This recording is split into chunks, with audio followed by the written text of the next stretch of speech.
Well, the Magnificent Seven battle heating up as first quarter results bring a fresh insight on AI leaders. Here with the latest is Yahoo Finance's Dan Howley. As one of our guests said earlier, the Magnificent Seven is dead, but I guess there is still some vying for market cap dominance here, Dan. Yeah, Julia, a lot of moves with the regards to AI in these early earnings that we're seeing. Obviously, Intel, Microsoft, Amazon, Meta, kind of, really leading the way. Google as well in there, and top line discussion for all of them seem to be AI.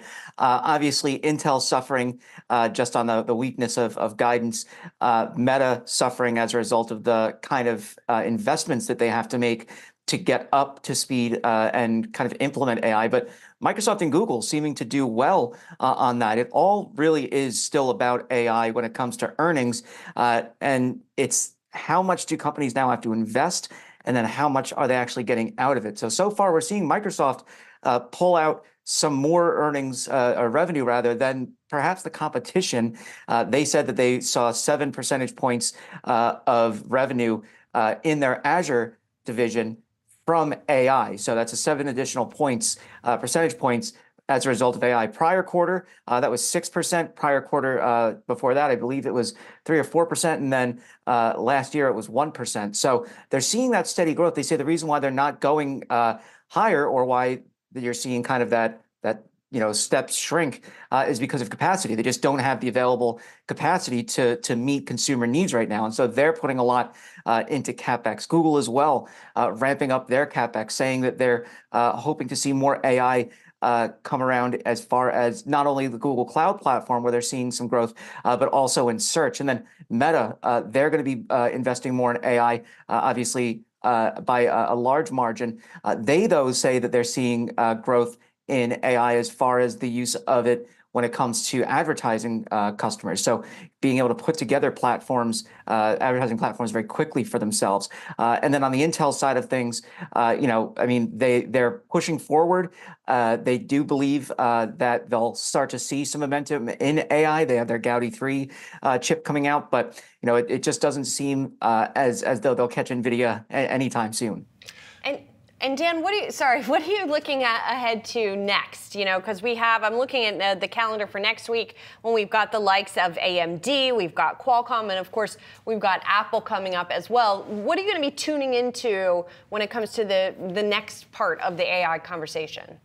Yeah, don't forget Amazon either, right? They're also a big AI play.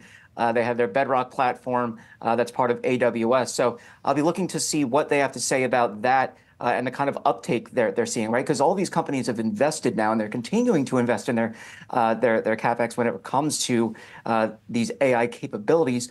What is the uptake? Are we starting to see people pick up from there? And so, Microsoft kind of touting that 7% number, cool. Google giving us, some insight into where it's going, cool. But last year was this kind of year in investing. This year seems to be the year of, show me the results.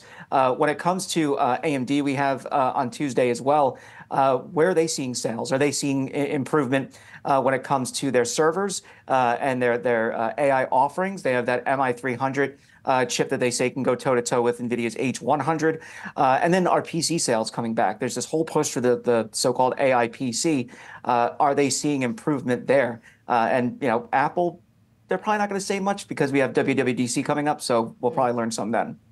Dan, I want to show you the Wi-Fi Interactive here. I have our NASDAQ 100 heat map, and I have market cap information. Just want to show you Alphabet, that's Google ticker, closing above $2 trillion for the first time only today. And you can see it right below is Amazon, 1.868. And then we also have some others in there. Anything that we can glean from this? I know it's just kind of an arbitrary milestone, but sometimes these generate headlines.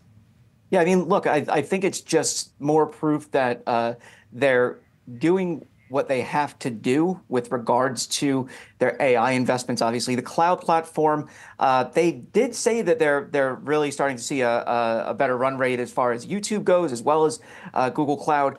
Those are two big businesses for them. And then search continuing to improve. So I think those are three areas, that really are helping to push Google forward. Again, they're gonna have to continue to invest heavily, and we do have their Google I/O event coming up. So we'll probably learn more about what they're going to offer in the year ahead as far as new capabilities and new offerings and how they're going to monetize all of this investment. All right. Thank you for all that information there, Dan Howley.